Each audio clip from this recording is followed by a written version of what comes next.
Umunsi ku wundi umubiri wacu dusaba kuwitaho no kuwugaburira ibyawugirira akamaro. Mu byo tugaburira umubiri wacu biwufasha bitewe n'ibyo twawuhaye.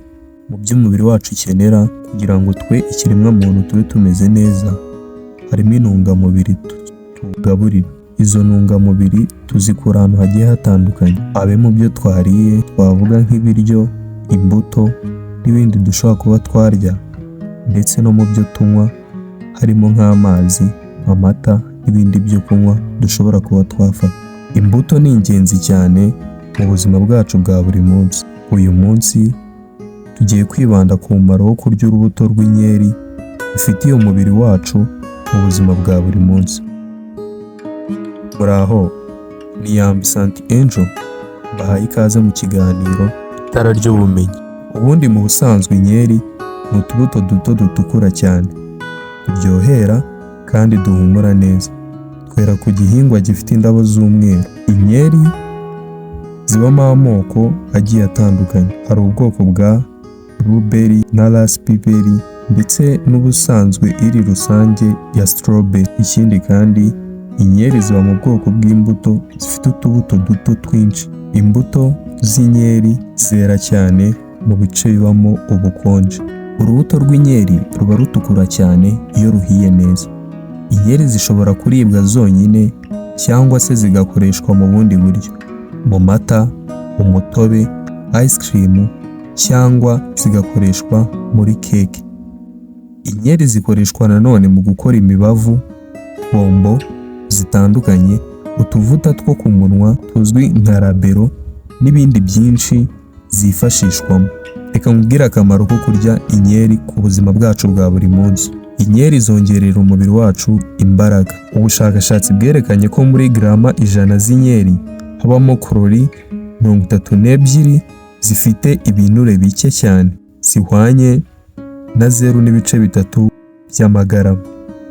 Inkeri zikungahaye ku ntungamubiri zihagije umubiri ukenera, aho twavuga nka vitamini zigiye zitandukanye inkeri ubwazo ziba zifitemo, n'imyunyungugu umubiri wacu ukenera iba muri uru rubuto rw'inkeri. Inkeri zigisarurwa cyangwa zimaze igihe gito zisoromwe ni nziza cyane ku buzima bwacu bwa buri munsi. Kuba twazikoresha ni byiza cyane. Inkeri zigisarurwa akenshi ni isoko ikomeye cyane ya vitamini C. Muri grama 100 z'inkeri usangamo ingana na miligramu 58.8. Ni ukuvuga ko ziba zingana na 98% ya vitamini C umubiri ukenera ku munsi. Kurya akenshi imbuto zikungahaye kuri vitamini C biha umubiri ubushobozi bwo kurwanya indwara zituruka kuri mikrobe no gusohora uburozi butandukanye mu mubiri wacu. Kurya inkeri cyane bikugabanyiriza ibyago byo kurwara indwara z'umutima.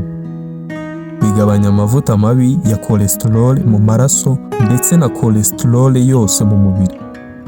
Ubushakashatsi bwakozwe bwerekana ko kurya inkeri bigabanya umuvuduko w'amaraso, kubyimbirwa, kanseri n'urupfu ruturutse ku burwayi bw'umutima, kuko kurya inkeri cyane bigabanya ibyago byo kurwara indwara zataka umutima n'izindi zigiye zitandukanye. Inkeri zifitemo ingano nyinshi ya phytochemicals na phenolic acid, flavonols na flavonols. Inkeri kandi zifitemo nanone acide yitwa ellagique. Iyi acide izwiho kurwanya kanseri cyane kuko ibuza uturemangingo twa kanseri gukura. Inkeri ni ingenzi. Ibi byose nubwo ubushakashatsi bukiri buke, gusa bwerekana ko birinda ku rwego rwo hejuru kanseri, gusaza, birimo no kuzana iminkanyari mu maso, infection, ndetse inkeri zirinda cyane uturemangingo tw'ubwonko gusaza vuba, tugahorana imbaraga mu mikorere yatwo. Ikindi kandi nakubwira, niba ukunda kuba wariye inkeri, niba udakunda no kuzirya, gerageza kuzirya kuko ni ingirakamaro ku buzima bwacu bwa buri munsi. Ese wari uzi ko inkeri zirinda umuntu gusaza vuba? Inkeri zubaka uruhu kandi zikubaka uruhu rwiza rusa neza kandi rukeye. Inkeri zikize kuri vitamini B zitandukanye. Hari vitamini B6, vitamini B3, vitamini B9, vitamini B5.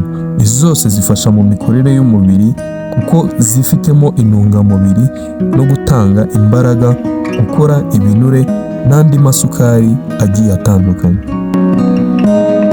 Inkeri zibamo vitamini A, vitamini E na beta carotene nkeya cyane ishoboka itagira ingaruka mbi ku mubiri.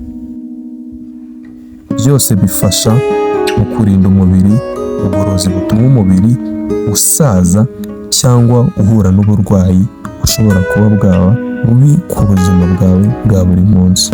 Mu nkeri kandi by'umwimerere hagaragaramo imyunyungugu myinshi y'ingirakamaro nka potasiyumu, manganese, ubutare, iyodine, umuringa na fluorine. Potasiyumu, uyu munyungugu ni ingenzi ku turemangingo ndetse kandi ni ingenzi mu kurinda umubiri umuvuduko w'amaraso no gutuma umutima utera neza. Potasiyumu ni ingenzi ku buzima bwacu bwa buri munsi. Uyu munyungugu ni mwiza cyane. Naho umuringa we witabazwa mu gukora insoro zitukura, mu rurimi rw'amahanga twakwita red blood cell. Ubutare bugira akamaro mu ikorwa ry'amaraso ndetse na fluoride ifasha mu gukomeza amagufa. Iyi fluoride yenda gukora neza undi munyungugu uzwi nka calcium. Calcium nayo ifasha umubiri wacu gukomeza amagufa. Ikindi kandi iyi fluoride ikomeza amenyo, ikaba yanayarinda uburwayi bugiye butandukanye. Iyi myunyungugu yose amaze kuvuga n'akamaro kayo iboneka mu nkeri icyarimwe. Iyi nkeri ukomeze kugira ubuzima bwiza. Inkeri nanone abashakashatsi bavuga ko ari urubuto rurinda abakuze kwibagirwa. Nibyo koko, ni ibya nyabyo. Inkeri zirinda abakuze kwibagirwa. Zifite intungamubiri na vitamini zifasha ubwonko guhora bukora neza butanasaza vuba.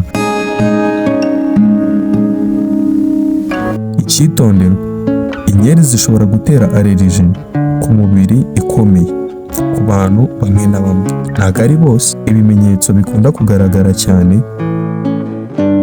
ni ukubyimbirwa k'umubiri.